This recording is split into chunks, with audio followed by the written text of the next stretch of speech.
Good morning mga bro. Today is Saturday morning. Dito naman tayo sa mga alaga natin, oh. Ayan, habang sila, may pusa pala rito nakahiga kanina, kaya pala dito na bumababa. May pagkain sila rito, oh. Ayan, kaya yun, tumakbo na yung pusa dito lang sa baba. Ada tayo ngayon nag-bibigyo kasi ang gabi ang pasok natin. Hapon din tayo nakapag-vlog. Yun, sa alaga natin sa bubong. Yun yung kami dyan. At medyo iwan muna natin itong mga ito. Pansamantala, pinilin ko na ito sa kasama ko na pakainin na. May pagkain naman dyan. Puno na yung timbangan. Kaya ito, pinisita mo natin siya ng umaga. Baka bukas kasi or mamaya natin dito ng asilaso. Mag-aayos tayo mga gamit natin. Yun, mga alaga natin, pack tayo sa mga alaga natin. Manok, nag-iisa na lang. Nag-iisa na lang ang manok natin. Pero pag nakabalik tayo, pagdagan natin yan. Kasi yung klima medyo hindi na, siguro pagbalik ko, malamig na yun. Yung klima, parang klima na lang dyan sa Pilipinas. Pwede na hindi tayo ng dagdag ng alaga. Just in case, yung din ng kalapati natin, hindi natin dadagdagan.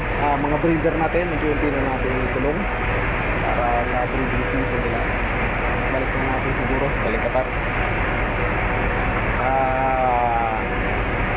Yun nga, tayong mga breeder ngayon dito. Yung iba hindi natin nakapos sa ngayon ng itlog. Baka nga yung mga akala natin bihag, yung mga anak lang. Kaya hindi natin nalalagyan ng singsing. Ang dami natin singsing, hindi natin nalagyan. Kasi nga hindi na rito ng itlog. Ano, singsing natin, dami pa. Si Kenneth pa naglagay niyan dyan. Shout out na kay Kenneth Morillo sa Pilipinas. Family. Gayon din kay Henry Boy, Henry C. Yung breeder natin bumalik na dyan, bumalik na siya dyan sa dati nilang bahay. At yung mga iba dun yan sa bubong ng iba videoan natin malapit. Ayun, tatuka na sila, naglagay na ulit ito kagahapon. Kailangan ko na pag-video mga alaga natin. Ayan, bumalik na sa bahay niya. Pumasok na naman dito. Pusa lang talaga pumapasok dito. Kaya pag balik natin galing Kuwait, babaguhin na natin yung setup natin na to. Kasi madali na naman yung makadali na naman yung pusa. Lagi sila makat dito, pati ito siguro tatanggalin ko na pagbalik natin. Lalagay na lang natin sa timbayan mga lupa na yan, kasi ginagawa na lang tulugan dito tsaka dumihan. Diyan sila nagdudumi mga pusa, kaya umakyat dito bukod sa kalapate.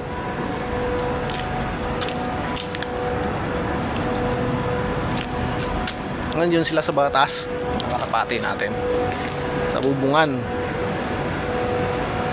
Diba? Yan. Oh, magpakabait kayo mga alaga. Kasi in case nakamalis ang yung amo, nandito naman yung mga pagkain nila. Yan. Puno naman to. Yan. Puno naman yung alano natin. May pagkain pa naman yung manok natin. Kasi naglagay nga ako kagabi. Yun, oh. Dami nating mga pati bato-bato meron na. Dito na rin nakikitambay. Diba yun, oh. Checkered natin. Hindi ko lang alam kung nasaan yung iba. Ayun sa taas. Nagkalat na lang yung mga kalapati natin. Ngayon iniwasan ko nga yung mga pusa na laging tumatambay dito pag gabi. Nung nakarang gabi pumunta ako rito, nandiyan lang nakahiga. Buti hindi niya pinapasok dito. Hindi ko gaya na yung isa doon, pinasok talaga. Pinasok talaga nila kasi naamoy niya siguro yung sugat na dati nila nakagat. Yun, kaya yun. dinuukot dyan sa kabila, dito dumaan. Yan, dyan dumaan sa kabila, dinukot dito, kaya pala umuwang ito. Ang pilit niyang dukutin yung isang kalapate. So ang gagawin na lang natin dito, siguro yung taas na lang magiging breeder, itong ilalim tatanggalin na natin yan, or tanggalin natin ang buo. Tingnan natin kung ano mangyayari. Maisip natin pagka taglamig na. Ngayon hindi natin magalaw, so tag-humid naman ngayon dito, panahon naman ng tag-humid. Ayun,